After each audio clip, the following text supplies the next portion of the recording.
लोग जाएं तो जाएं कहाँ। वज़ीर आज़म आखिरी सीढ़ी है किसी भी रियासत मुल्क की, जो आखिरी क़ुव्वत हुकूमती हुक्मरान हैसियत में है वो वज़ीर आज़म है। और उसके बावजूद भी अगर इंसाफ में लहतो लहल हो तो फिर लोग पहुँचते हैं मीडिया के पास और एहतजाज उभर कर सामने आता है। आज हमारे पास जो केस पहुँचा ये मुतल्लका है वज़ीर आज़म के हलके से, और इसका ताल्लुक़ है हल्का भिम्बर डिस्ट्रिक्ट हेडकोार्टर के बिल्कुल साथ एक करीब तर भिम्बर गुजरात रोड पे माचिया गांव है गवर्नमेंट बॉयज़ कॉलेज के साथ, वहाँ की अराजी का मामला है। और जो शख्सियत मेरे पास बैठी हैं ये तारुफ भी कराएंगी, और इनका ताल्लुक़ है समानी के इलाका बंडाला में कहावलियाँ से बॉर्डर लाइन के बिल्कुल सामने से। नाजरीन, मैं आपसे मुखातिब आ रहा हूँ चौधरी फजल रहमान, पाकिस्तानी ज़ेर कब्ज़ा जम्मू कश्मीर के आज़ाद कश्मीर कहलवाए जाने वाले खित्ता के ज़िला भिम्बर की तहसील समानी, और समानी में इस वक्त मौजूद हूँ निहाला। और समानी में जहाँ मैं जिक्र कर रहा हूँ ये मकाम जिस वार्ड में हूँ ये निहाला मेरा रेजिडेंस है। और मेरे पास पहुँचे हैं मीडिया के हवाले से बाइसियत क्राइम रिपोर्टर मेरी खिदमत ले रहे हैं शकील साहब हैं, तारुफ भी देंगे। आगाज़ करते हैं इनसे बात का कि जनाब आप अपना तारुफ देते हुए असल मुद्दा बयान कीजिए, बैकग्राउंड बताइए, और जिन लोगों का मुदाखलत हुई और वज़ीर आज़म तक बात पहुंची और उसके बाद मौके पे आप के महकमा माल के अफसरान गए, उनके जो मामला थे उसमें क्या ऐसी पेचीदगी है कि आपको मीडिया तक आना पड़ा। जी आपका तारुफ। मेरा नाम मोहम्मद शकील वल्दियत जी बोलते जाएं। मोहम्मद रफ़ी। रहने वाले कहाँ के हैं और क्या करते हैं और क्या कर रहे हैं, और ये मामला कावलियाँ बंडाला।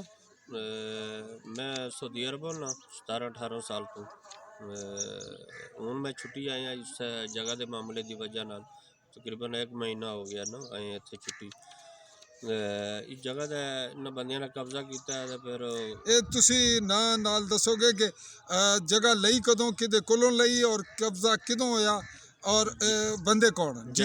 जगह अस 2016 में ली ही ਕਿਹਦੇ ਕੋਲੋਂ ਲਈ ਸੀ मोहम्मद अदरीस को माछी का बंदा रहना रहा ਤੇ ਹੋਰ ਤੁਹਾਡੇ ਨਾਲ ਕਿਸੇ ਹੋਰ ਨੇ ਵੀ ਲਈ ਸੀ ਇਕੱਠਿਆਂ। जी मास्टर मानत ने ली है। ਉਹਦੀ ਵਲਦੀਅਤ ਕੀ ਅਮਾਨਤ ਦੀ उसकी बल्दियत नहीं पता क्यों साडी उस तू पहले उसके वालिद साहब फौत हो गए नहीं। ਅੱਛਾ ਬਹਰਾਲ ਉਹਨੇ ਲਈ ਸੀ ਤੇ ਤੁਸੀਂ ਵੀ ਨਾਲ ਲਈ ਜੀ। ਤੇ ਜ਼ਮੀਨ ਤੁਹਾਡੇ ਵਾਲਿਦ ਦੇ ਨਾਂ ਨਾਲ ਮੁੰਤਕਿਲ ਹੋਈ ਜਾਂ ਤੁਸੀਂ ਦੇ ਨਾਂ ਨਾਲ? ना मेरे नाम दे ਤੁਹਾਡੇ ਤੇ ਤੁਹਾਡੀ ਵਲਦੀਅਤ ਦੇ ਹਵਾਲੇ ਨਾਲ ਸ਼ਿਫਟ ਹੋ ਗਈ। जी जी ਕਿੰਨੇ ਕਨਾਲ ਤੇ ਕਿੰਨੇ ਮਰਲੇ ਸੀ? जी सर 5 कनाल जमीन है ਅੱਛਾ जी। 5 ਕਨਾਲ ਜ਼ਮੀਨ ਸੀ ਤੇ ਫਿਰ ਤੁਸੀਂ ਜਦੋਂ ਲਈ ਉਸ ਤੋਂ ਬਾਅਦ ਤੁਹਾਡਾ ਕਬਜ਼ਾ ਮੌਜੂਦ ਸੀ ਉਹਨਾਂ ਦਾ ਜਿਹਦੇ ਕੋਲੋਂ ਤੁਸੀਂ ਲਈ? जी कब्जा मौजूद है साडा। पटवारी ने तमाम रिकॉर्ड निशानदेही सब कुछ करके दी थी सब कुछ करके दिता पटवारी और ने। कितना अरसा तुसा कब्जा रखा है और है या कदों तक रहा? साढ़े को तकरीबन 8 साल तो कब्जा गा 8 साल दी गिरदावरियां लगी ना हर चीज साडा रिकॉर्ड के मुताबिक सब 8 साल तो तुसी ਉਹਦੇ ਤੇ ਕਬਜ਼ ਹੋ ਕਾਸ਼ਤ ਵੀ ਕਰਦੇ ਰਹੇ ਹੋ? जी जी काश्त भी कर अच्छा ਹੁਣ ਇਹ ਦੱਸੋਗੇ ਕਿ ਤਨਾਜ਼ਾ ਕਦੋਂ ਪੈਦਾ ਹੋਇਆ? तनाजा तकरीबन 3-4 महीने तू ਇਹ ਸਨ 2023 ਦੇ ਆਖਰੀ ਚ ਹੋਇਆ ਜਾਂ 24 ਚ? 24 ਵਿੱਚ ਹੋਇਆ ਨਾ। 2024 ਚ ਸਟਾਰਟ ਹੋਇਆ ਇਸੇ ਸਾਲ ਵਿੱਚ? ਜੀ ਇਸੇ ਸਾਲ ਅੱਛਾ ਇਹ ਸਟਾਰਟ ਹੋਇਆ ਤੇ ਇਹ ਕਿਉਂ ਹੋਇਆ, ਵਜ੍ਹਾ ਕੀ ਬਣਾਈ ਦੂਜੀ ਪਾਰਟੀ ਨੇ? ਦੂਜੀ ਪਾਰਟੀ ਕਹਿੰਦੀ ਇਹ ਜ਼ਮੀਨ ਸਾਡੀ ਹੈ ਕਿ ਅਸੀਂ ਕਹਿੰਦੇ ਕਿ ਉਹਨੇ ਜ਼ਮੀਨ ਸਾਡੀ ਹੈ ਅਸੀਂ ਉਸੇ ਬੰਦੇ ਰਹਿੰਦੇ ਰਹੇ ਹਾਂ ਸਾਡਾ ਕਬਜ਼ਾ ਉਸ ਫਿਰ ਇਹ ਮਾਮਲਾ ਚਲਾ ਗਿਆ ਮਹਿਕਮਾ ਮਾਲ ਕੋਲ, ਇੰਤਜ਼ਾਮੀਆ ਕੋਲ। ਜੀ ਮਹਿਕਮਾ ਮਾਲ ਕੋਲ ਚਲਾ ਗਿਆ। ਤੇ ਤੁਸੀਂ ਸਊਦੀਆ ਸੋ? ਜੀ ਅਸੀਂ ਸਊਦੀਆ ਹਨ। ਤੇ ਤੁਸੀਂ ਇਹ ਦੱਸੋ ਕਿ ਤੁਹਾਡਾ ਮਾਮਲਾ ਇਹ ਮੀਡੀਆ ਕੋਲ ਪਹਿਲੇ ਵੀ ਆਇਆ, ਮੇਰੇ ਕੋਲ ਜੀ ਜੀ ਰਿਪੋਰਟ ਵੀ ਹੋਇਆ? ਜੀ ਪਹਿਲਾਂ ਵੀ ਹੋਇਆ। ਅੱਛਾ ਹੁਣ ਇਹ ਦੱਸੋਗੇ ਕਿ ਇਹਦਾ ਖਸਰਾ ਨੰਬਰ ਤੁਹਾਨੂੰ ਜ਼ਮਾਨੀ ਯਾਦ ਹੈ? 642। ਤੇ ਜਿਹੜਾ ਦੂਜਾ ਬੰਦਾ ਇਹਦਾ ਬਹਾਨਾ ਕਰ ਰਿਹਾ ਕਿ ਇਹ ਮੇਰਾ, ਉਹ ਕੀ ਕਰ ਰਿਹਾ, ਉਹਦਾ ਉਹ ਕੀ ਖਸਰਾ ਨੰਬਰ? ਉਹ ਕਹਿ ਰਿਹਾ ਕਿ 633 ਦਾ ਰਕਬਾ ਹੈ, ਅਸੀਂ ਕਹਿ ਰਹੇ ਹਾਂ ਕਿ 642 ਦਾ ਨਾ ਰਕਬਾ। ਅੱਛਾ ਤੇ ਉਹ ਬੰਦਾ ਕੌਣ ਹੈ, ਉਹਦਾ ਨਾਂ ਕੀ ਹੈ, ਉਹਦੀ ਵਲਦੀਅਤ ਕੀ? ਉਸ ਦਾ ਨਾਂ ਜਿਹੜਾ ਨਾ ਇਮਰਾਨ ਯੂਨਸ ਹੈ, ਵਲਦ ਮੁਹੰਮਦ ਯੂਨਸ ਹੈ। ਰਹਿਣ ਵਾਲੇ ਕਿੱਥੇ ਤੇ? ਦਰਾਈਆਂ ਦੇ। ਤੇ ਹੁਣ ਕਿੱਥੇ ਰਹਿੰਦੇ ਨੇ? ਹੁਣ ਮੇਰੇ ਖਿਆਲ ਦੇ ਵਿੱਚ ਸ਼ਹਿਰ ਵੀ ਰਹਿੰਦੇ? ਸੱਥਾ ਬਾਬਲੀ ਤੱਕ ਯਾਨੀ ਪਿੰਬਰ ਵੀ ਰਹਿੰਦੇ ਨੇ ਉੱਥੇ ਦੇ ਰਹਿਣ? ਜੀ ਜੀ ਪਿੰਬਰ। ਇਹਨਾਂ ਦੇ ਯੂਨਸ ਜਿਹੜਾ ਨਾਮੀ ਬੰਦਾ ਹੈ, ਇਹਨਾਂ ਦਾ ਭਾਈ ਕੋਈ ਨਾਮੀ ਗ੍ਰਾਮੀ ਸਿਆਸੀ ਆਦਮੀ ਹੈ? ਜੀ ਸੁਲੇਮਾਨ ਯੂਨਸ ਹੈ, ਉਹ ਵਜ਼ੀਰ ਆਜ਼ਮ ਸਾਹਿਬ ਦੇ ਪੀਏ ਹਨ। ਉਹ ਕਿਹਦਾ ਬੇਟਾ ਹੈ? ਉਹ ਮੁਹੰਮਦ ਯੂਨਸ ਦਾ। ਇਹ ਜਿਨ੍ਹਾਂ ਨਾਲ ਤੁਹਾਡਾ ਤਨਾਜ਼ਾ ਹੈ ਜੀ ਉਹਦਾ ਸਕਾ ਭਾਈ ਹੈ? ਜੀ ਉਸ ਦਾ ਸਕਾ ਭਾਈ ਹੈਗਾ। ਜਿਹੜਾ ਵਜ਼ੀਰ ਆਜ਼ਮ ਦਾ ਪੀਆਰਓ ਹੈ ਜੀ, ਉਹਦੇ ਜੀ। ਸਕੇ ਭਾਈ ਨੇ ਸਟੈਂਡ ਲਿਆ ਮਾਮਲਾ? ਜੀ ਜੀ ਉਸਦੇ ਸਕੇ ਭਾਈ ਨੇ ਸਾਡੀ ਜ਼ਮੀਨ ਦੇ ਕਬਜ਼ਾ ਕੀਤੇ, ਸਾਰਾ ਕੁਝ ਜੋ ਵੀ ਮਾਮਲਾ ਹੋ ਰਿਹਾ ਉਸ ਤੇ ਦੀ ਵਜ੍ਹਾ ਨਾਲ ਹੋ ਰਿਹਾ। ਇਹ ਯੂਨਸ ਸਾਹਿਬ ਜਿਹੜੇ ਦਰਾਈਆਂ ਵਾਲੇ ਨੇ, ਇਹ ਯੂਸਫ ਦਰਾਈਆਂ ਵਾਲੇ ਦੇ ਭਾਈ ਨੇ, ਜੀ ਉਹਨਾਂ ਦੇ ਭਾਈ ਨੇ, ਜਿਹੜੇ ਜ਼ਿਲ੍ਹਾ ਕੌਂਸਲਰ ਰਹੇ ਨੇ ਜੀ ਸਾਬਕਾ। ਜੀ ਜੀ ਉਹਨਾਂ ਦੇ ਭਾਈ ਨੇ ਮੁਹੰਮਦ ਜੀ। ਤੇ ਤੁਸੀਂ ਇਹ ਵੀ ਨਾਲ ਦੱਸੋਗੇ ਕਿ ਇਹ ਇਹਨਾਂ ਦੇ ਕੋਈ ਅਜ਼ੀਜ਼ੋ ਘਰ ਵਿੱਚ ਕੋਈ ਮਹਿਕਮਾ ਮਾਲ ਵਿੱਚ ਇੰਤਜ਼ਾਮੀਆ 'ਚ ਕੋਈ ਅਫਸਰ ਵੀ ਆਨੇ? ਜੀ ਅਫਸਰ ਵੀ ਆ ਨਾ, ਅਕ ਨਵਾਜ਼ ਸਾਹਿਬ ਨੂੰ ਡਿਪਟੀ ਕਮਿਸ਼ਨ ਦਾ, ਉਹ ਮੁਹੰਮਦ ਯੂਸਫ ਸਾਹਿਬ ਦੇ ਭਾਂਜੇ ਨੇ, ਯੂਨਸ ਤੇ ਯੂਸਫ ਦੇ। ਯੂਸਫ ਦੇ ਤੇ ਯੂਨਸ ਦੇ ਭਾਂਜੇ ਨੇ। ਤੇ ਵਜ਼ੀਰ ਆਜ਼ਮ ਦਾ ਪੀਆਰਓ ਜਿਹੜਾ ਇਹ ਕਬਜ਼ਾ ਪਾਰਟੀ ਦਾ ਭਾਈ ਹੈ। ਭਾਈ ਹੈਗਾ ਇਹ। ਹੁਣ ਤੁਸੀਂ ਇਹ ਦੱਸੋ ਕਿ ਤੁਸੀਂ ਵਜ਼ੀਰ ਆਜ਼ਮ ਨੂੰ ਮਿਲੇ ਹੋ? ਜੀ ਅਸਾਂ ਮੈਂ ਤਾਂ ਨਹੀਂ ਮਿਲਿਆ, ਲੇਕਿਨ ਮੇਰਾ ਬੇਟਾ ਜੀ ਤਾਂ ਵਜ਼ੀਰ ਆਜ਼ਮ ਸਾਹਿਬ ਆਏ ਨੇ ਛੁੱਟੀ, ਉਹਨਾਂ ਨੂੰ ਮਿਲਿਆ ਹੈ। ਫਿਰ ਉਹਦਾ ਕੀ ਰਿਜ਼ਲਟ ਕੀ ਹੋਇਆ, ਬੈਨੀਫਿਟ ਕੀ ਗਿਆ? ਸਰ ਉਹਨਾਂ ਦਾ ਬੈਨੀਫਿਟ ਇਹ ਹੈ ਕਿ ਉਹਨਾਂ ਫਿਰ ਤਹਿਸੀਲਦਾਰ ਸਾਹਿਬ ਨੂੰ ਕਿਹਾ ਕਿ ਤੁਸੀਂ ਮੌਕੇ ਤੇ ਜਾਓ, ਜਾ ਕੇ ਇਹ ਜਗ੍ਹਾ ਇਹਨਾਂ ਦੀ ਦੇਖੋ, ਰਿਪੋਰਟ ਕਰੋ, ਜੋ ਵੀ ਇਹਨਾਂ ਦੀ ਜਿੱਥੇ ਜਗ੍ਹਾ ਬਣਦੀ ਹੈ ਇਹਨਾਂ ਨੂੰ ਦੇ ਗਿਆ। ਉਹ ਫਿਰ ਵਜ਼ੀਰ ਆਜ਼ਮ ਸਾਹਿਬ ਦੀ ਹਦਾਇਤ ਮੁਤਾਬਕ ਤਹਿਸੀਲਦਾਰ ਸਾਹਿਬ ਗੈਰ ਮੌਕੇ ਦਾ ਉਹਨਾਂ ਜਾ ਕੇ 2 ਦਿਨ ਜਗ੍ਹਾ ਦੀ ਪਮਾਇਸ਼ ਕੀਤੀ ਹੈ। ਜੁਮੇਰਾਤ ਜੁਮਾ ਪਮਾਇਸ਼ ਹੁੰਦੀ ਰਹੀ ਹੈ। ਇਹ ਡੇਟ ਯਾਦ ਹੈ ਤੁਹਾਨੂੰ? ਸਰ ਡੇਟ ਤਾਂ ਨਹੀਂ ਯਾਦ, ਮੇਰੇ ਖਿਆਲ 3-4 ਤਾਰੀਖ ਜਿਹੜੀ ਹੈ ਨਾ ਇਸ 5ਵੇਂ। ਅੱਜ ਹਫਤਾ 2 ਹੋ ਗਏ ਨੇ। ਜੀ ਜੀ 2 ਹਫ਼ਤੇ ਗੁਜ਼ਰ ਗਏ ਨੇ। ਅੱਛਾ, ਫਿਰ ਮਾਮਲਾ ਕੀ ਹੋਇਆ? ਤੁਸੀਂ ਹੁਣ ਤੁਹਾਨੂੰ ਕੀ ਸ਼ਿਕਾਇਤ ਹੈ? ਸਰ ਹੁਣ ਸਾਨੂੰ ਸ਼ਿਕਾਇਤ ਇਹ ਹੈ ਕਿ ਵਜ਼ੀਰ ਆਜ਼ਮ ਸਾਹਿਬ ਦੀ ਹਦਾਇਤ ਮੁਤਾਬਕ ਇੱਕ ਕਮਿਸ਼ਨ ਬਣਿਆ ਦਾ, ਉਹ ਤਹਿਸੀਲਦਾਰ ਸਾਹਿਬ ਰਿਪੋਰਟ ਨਹੀਂ ਦੇ ਰਹੇ। ਅਸੀਂ ਰਿਪੋਰਟ ਚਾਹੀਦੀ ਹੈ 7 ਦਿਨ ਦੇ ਅੰਦਰ ਕਾਨੂੰਨੀ ਤੌਰ 'ਤੇ ਤਹਿਸੀਲਦਾਰ ਸਾਹਿਬ ਨੂੰ ਰਿਪੋਰਟ ਪੇਸ਼ ਕਰਨੀ ਹੈ, ਲੇਕਿਨ ਉਹਨਾਂ ਅੱਜ 2 ਹਫ਼ਤੇ ਹੋ ਗਏ ਨਾ ਤੇ ਉਹਨਾਂ ਰਿਪੋਰਟ ਨਹੀਂ ਪੇਸ਼ ਕੀਤੀ। ਇਹ ਤੁਸੀਂ ਜਿਹੜਾ ਕਾਗਜ਼ ਹੈ ਡੀਸੀ ਆਫਿਸ ਵਿੱਚ ਪੇਸ਼ ਕੀਤੀ ਹੈ ਨਾ ਅਸਾਂ ਨੂੰ ਰਿਪੋਰਟ ਤੁਹਾਡੇ ਤੱਕ ਪਹੁੰਚੀ ਹੈ? ਜੀ ਇਹ ਤੁਸੀਂ ਇਹ ਕਾਗਜ਼ ਕੀ ਲੈ ਕੈਮਰੇ ਦੇ ਅੱਗੇ ਦੱਸੋ ਇਹ ਕੀ ਹੈ? ਜੀ ਸਰ ਇੱਕ ਕਾਗਜ਼ ਉਬਾ ਜਿਹੜਾ ਕਮਿਸ਼ਨ ਬਣਿਆ ਨਾ ਵਜ਼ੀਰ ਆਜ਼ਮ ਸਾਹਿਬ ਦੀ ਹਦਾਇਤ ਮੁਤਾਬਕ, ਡੀਸੀ ਸਾਹਿਬ ਨੇ ਬਣਾਇਆ ਹੈ। 2 ਗਿਰਦਾਵਰ हैं, एक उस्मानी ਦੇ हैं, एक ਜ਼ਿਲ੍ਹਾ ਬਰਨਾ ਤਹਿਸੀਲ ਬਰਨਾਲੇ ਦੇ हैं। ਉਹ ਅਸਾਂ ਇਹ ਚਾਹੁੰਦੇ ਕਿ ਤਹਿਸੀਲਦਾਰ ਸਾਹਿਬ ਅਸਾਂ ਦੀ ਰਿਪੋਰਟ ਦੇਣ, ਅਸਾਂ ਆਪਣੀ ਜ਼ਮੀਨ ਦਾ ਜਿਹੜਾ ਨਾ ਉਹ ਉਹਨਾਂ ਜੋ ਕਬਜ਼ਾ ਕੀਤੇ ਹੈਗਾ, ਜਿਹੜੀ ਮੁਦਾਖਲਤ ਕੀਤੀ ਹੈ ਉਹਦਾ ਕੋਈ ਹੱਲ ਹੈ, ਯਾਨੀ ਮਾਮਲਾ ਫਾਈਨਲ ਹੋਇਆ। ਮਾਮਲਾ ਫਾਈਨਲ ਹੋਇਆ। ਅਸੀਂ ਚਾਹੁੰਦੇ ਕੋਈ ਇਸ ਤਰ੍ਹਾਂ ਦਾ ਕੋਈ ਮਸਲਾ ਮਸਾਇਲ ਨਾ ਹੋਵੇ ਵੀ ਜਿਸ ਤੇ ਕੋਈ ਲੜਾਈ ਝਗੜਾ ਜਾਂ ਕੋਈ ਫਿਤਨਾ ਸੂਰਤ ਖਰਾਬ ਹੋਏ, ਕੋਈ ਦਾਰੀ ਹੋਏ। ਜੀ ਜੀ ਜੀ। ਅੱਛਾ, ਤੁਸੀਂ ਅਸਾਂ ਬੜੇ ਸ਼ਰੀਫ ਜਿਹੇ ਬੰਦੇ ਆ। ਅਸਾਂ ਬਾਹਰ ਰਹਿਣਾ ਹੁੰਦਾ, ਉੱਥੇ ਅਸਾਂ ਰੋਜ਼ੀ ਰੋਟੀ ਕਮਾਣੀ ਹੈ। ਇੱਥੇ ਅਸਾਂ ਇਹਨਾਂ ਮਾਮਲਿਆਂ ਦੇ ਵਿੱਚ ਉਲਝਣਾ ਨਾ ਚਾਹੁੰਦੇ ਵੀ ਕਿ ਵੀ ਇਹਨਾਂ ਮਾਮਲਿਆਂ 'ਚ ਅਸੀਂ ਪਵੀਏ, ਨੌਕਰੀ ਵੀ ਸਾਡੀ ਚੱਲਦੀ ਜਾਏ, ਬੱਚਿਆਂ ਦੀ ਰੋਜ਼ੀ ਤੇ ਅਸਰ ਪਵੇ, ਬੱਚਿਆਂ ਦੀ ਰੋਜ਼ੀ ਤੇ ਅਸਰ ਪਵੇ, ਜਾਂ ਕੋਈ ਐਸੇ ਮਸਲੇ ਮਸਾਇਲ ਬਣ ਜਿਸ ਦੇ ਵਿੱਚ ਉਹਨਾਂ ਨੂੰ ਵੀ ਮੁਸ਼ਕਿਲਾਤ ਪੈਦਾ ਹੋਣ ਜਾਂ ਅਸਾਂ ਨੂੰ ਵੀ ਮੁਸ਼ਕਿਲਾਤ ਪੈਦਾ ਅੱਛਾ, ਹੋਣ। ਤੁਸੀਂ ਸਾਊਦੀ ਅਰਬ ਤੋਂ ਆਏ ਤੇ ਤੁਹਾਡੇ ਇੱਥੇ ਸਿਰਫ ਇਸੇ ਰੋਲੇ ਦੀ ਵਜ੍ਹਾ ਨਾਲ? ਜੀ ਜੀ ਮੈਂ ਇਸ ਰੋਲੇ ਦੀ ਵਜ੍ਹਾ ਤੁਹਾਡਾ ਨਾਲ ਆਇਆ। ਤੁਹਾਡਾ ਕਿਰਾਇਆ ਬਾਈ ਏਅਰ ਆਉਣ ਜਾਣ ਤੇ ਬਾਕੀ ਅਖਰਾਜਾਤ ਕਿੰਨੇ ਤੁਹਾਨੂੰ ਨੁਕਸਾਨ ਹੋਇਆ ਇਸ ਵਕਤ ਤੱਕ? ਸਰ ਬਹੁਤ ਨੁਕਸਾਨ ਹੋਇਆ। ਮੈਂ 2500 ਰਿਆਲ ਦੀ ਟਿਕਟ ਲੈ ਗਏ ਆ ਨਾ, ਤੇ ਮੈਨੂੰ ਆਇਆ 2 ਸਾਲ ਵੀ ਨਾ ਹੋਏ ਸਊਦੀਆ ਗਏ ਆ, ਤੇ ਬੜੀ ਮੁਸ਼ਕਲ ਨਾਲ ਮੈਂ ਮਿਹਨਤ ਮੁਤਾਜ ਕਰ ਗਿਆ ਉੱਥੇ ਮਦੀਰ ਦੀ। ਯਾਨੀ ਇਸ ਵਕਤ ਤੁਸੀਂ ਤੁਹਾਡਾ ਛੁੱਟੀ ਨਹੀਂ ਮੇਰੀ, ਛੁੱਟੀ ਵੀ ਨਹੀਂ, ਔਰ ਤੁਸੀਂ ਖਰਚ ਕਰਕੇ ਜੀ ਔਰ ਇਹਨਾਂ ਦੀ ਟਿਕਟ ਲੈ ਕੇ ਵਾਪਸ ਵੀ ਜਾਓਗੇ ਜੀ ਜੀ, ਔਰ ਇੱਥੇ ਰਹਿ ਕੇ ਵੀ ਅਖਰਾਜਾਤ ਕਰੋਗੇ। ਜੀ ਜੀ ਤੁਹਾਨੂੰ ਲਗਭਗ 3 ਲੱਖ 4 ਲੱਖ 5 ਦਾ ਨੁਕਸਾਨ ਹੋਏਗਾ। ਜੀ ਜੀ ਬਹੁਤ ਨੁਕਸਾਨ ਹੋਇਆ ਨਾ। ਫਿਰ ਜਿਹੜੀ ਜ਼ਿਹਨੀ ਟੈਨਸ਼ਨ ਸਾਨੂੰ ਮਿਲੀ ਹੈ ਨਾ, ਉਹਦੇ ਪੈਸੇ ਕਿਤਨੇ ਕੁ ਵੀ ਐਸੀ ਮਿਲ ਜਾਂਦੇ ਫਿਰ ਵੀ ਉਸकी कीमत कवर नहीं होती। नहीं कवर होती ना, नहीं तुसी की चाहोगे, आप क्या करना चाहेंगे? अब इंसाफ आपको नहीं मिल रहा, वज़ीर आज़म के पास भी गए और तहसीलदार मौके पे भी गए, अमला भी उन्होंने एक बरनाले से लिया, गिरदावर या पटवारी, और एक समानी से और एक मेंबर का। तो अब आप क्या करना? वज़ीर आज़म के बाद मीडिया के पास भी आ रहे हैं, और अब मीडिया भी आपकी रिपोर्ट आज जो है वो शाया कर देगा, ये अपलोड हो जाएगी रिपोर्ट, दुनिया देखेगी, वज़ीर आज़म साहब तक भी पहुँचेगी अगर वो किसी के थ्रू जैसे। फिर आप ऐसा क्यों है, क्या करना चाहेंगे, कुछ कहें? मैं चाहना कि मैनू तहसीलदार साहब रिपोर्ट दे दें। अगर तहसीलदार साहब रिपोर्ट ना देती तो मैं कोशिश करांगा दोबारा वज़ीर आज़म साहब नूं मिलण वास्ते भी सानू रिपोर्ट जिहड़ी है ना ये दवाई जाए, भी साडा हक है वो रिपोर्ट लेना।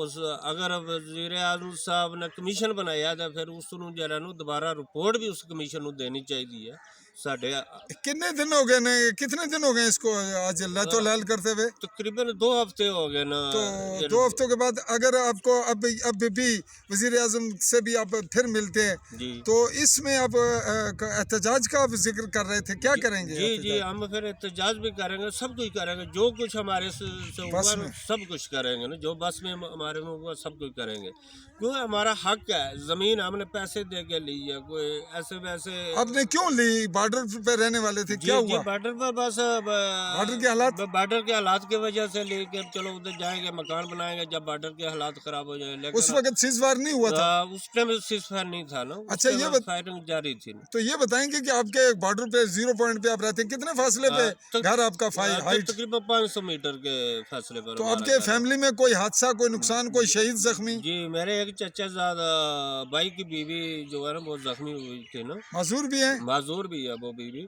और माल मवेशी भी बहुत नुकसान हुआ। और जो आपके मकान वगैरह बने हुए थे लाखों के, वो भी गए? वो भी सब कुछ वो नुकसान हुआ। यहाँ से जब आप जाएंगे थोड़े बहुत अड़े हुए हैं, तो वो भी गए? जी जी, वो भी गए जी। ना। जी वो भी गए।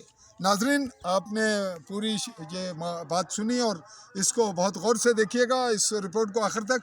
मैं आपको ये गोश गुजार करता चलूँ मेरे ऑडियंस को कि ये वाक़या है हल्का भिंबर का, हल्का भिंबर LA7 का। वज़ीर आज़म चौधरी अनवारुल हक के पास ये पेश हुए, जिक्र किया। इससे पहले मेरे पास रिपोर्ट आई, इनका जो बच्चा है वो यूनिवर्सिटी में पढ़ रहा है जी, आपका बच्चा? जी जी, तो उस यूनिवर्सिटी गुजरात। तो अब उसकी तालीम भी मुतासर होगी, इनकी ज़हनी शौक हुआ, इनका आना जाना। ओवरसीज़ जो हैं ये डिस्टर्ब होते हैं, ये नहीं हुए, और भी दीगर ओवरसीज़ हैं। तो जो महकमा माल में करप्ट अनासर हैं उनके लिए ये बिज़नेस होता है कि कोई केस आए फंस जाए। और अब तस्करा इन्होंने कर दिया, मैं उसको रिपीट करना ज़रूरी समझ रहा हूँ कि जिनके साथ इनका तनाज़ा पैदा हुआ उसका नाम है सुलेमान, और सुलेमान की वल्दियत है यूनुस, और यूनुस के जो भाई हैं सके वो यूसुफ, वो मारूफ तरीन शख्सियत हैं, ज़िला मेंबर के ज़िला कौंसल के मेंबर हैं और रहे, और इस वक्त भी बासर हैं। इनकी बकौल इन्होंने भी बताया और मेरी भी मालूमात है कि इनके अजीज़ जो हैं वो कमिश्नर हैं, डिप्टी कमिश्नर है चौधरी हक नवाज़। तो यूँ अब तहसीलदार जो मौके पे गए उनका नाम है शमस, क्या नाम है? कैसर महमूद शमस। और जो गर्दावर गए उनके नाम आपको अगर याद है तो बताइए। अब्दुल कादर यशमानी से अब्दुल कादर और मोहम्मद शबीर गर्दावर, तहसील बरनाला से। तो ये नोयत है कि कमिश्नर का भी बीच में जिक्र हो, और कल वज़ीर आज़म ना भी रहे, कमिश्नर तो रहेगा। और यूसुफ दराइयाँ वाले का नाम भी बड़ा मारूफ है। और फिर इस मामला यहाँ तक पहुँचे कि जब मौके पे जाएं तो वो दोनों नंबर भी देख लें। और ये तो 2000% सच बात है कि कब्ज़ा इनका था, वो छीना कैसे?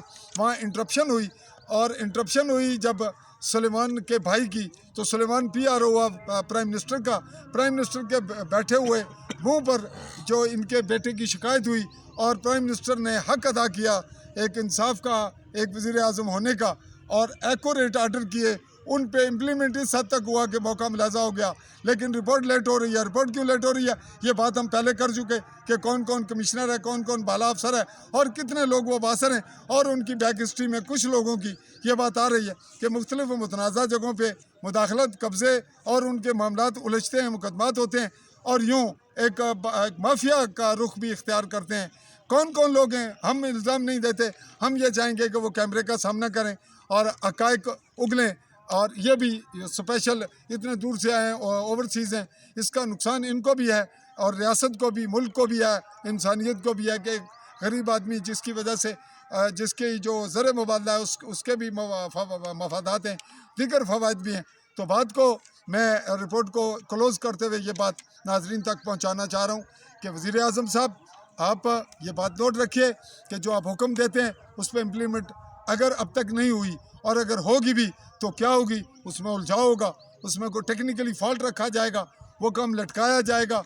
और खौफ ये रखा जाता है कि जो छोटे अफसरान हैं या मुलाजमीन हैं वो देखते हैं अगर वो बाइंसाफ़ हैं, जैसा कि कैसर शमस साहब एक इंतहाई साफ शफाफ सर्विस रिकॉर्ड के हामिल ऑफिसर हैं, जिनके मुतालिक मेरी मालूमात और बासियत क्राइम रिपोर्टर, बासियत सहाफ़ी, इन्वेस्टिगेटर जर्नलिस्ट हूँ, मैं उनके मुतालिक अच्छी राय रखता हूँ। मेरे पास कोई उनकी ऐसी करप्शन की, ज़्यादती की, नाइंसाफ़ी की बड़ी शिकायत नहीं आई, लेकिन ये शिकायत माकूल है और इसका बैकग्राउंड भी मैंने बताया कि ये शिकायत नहीं, इसकी वजूहत हो सकती हैं, और अगर वो इस मामले को उलझाएंगे तो इसका मतलब साफ हो गया कि एक लॉबी है, एक माफिया है जो अपने मामलात को, मफादात को किसी तरह भी जिक्र नहीं पहुँचने देने चाहता कि उन्हें नुकसान हो, या फिर प्राइम मिनिस्टर का जो PRO है उसके इर्द गिर्द के मामलात मुतासर हों, चूँकि उसका हकीकी भाई मेन रोल है।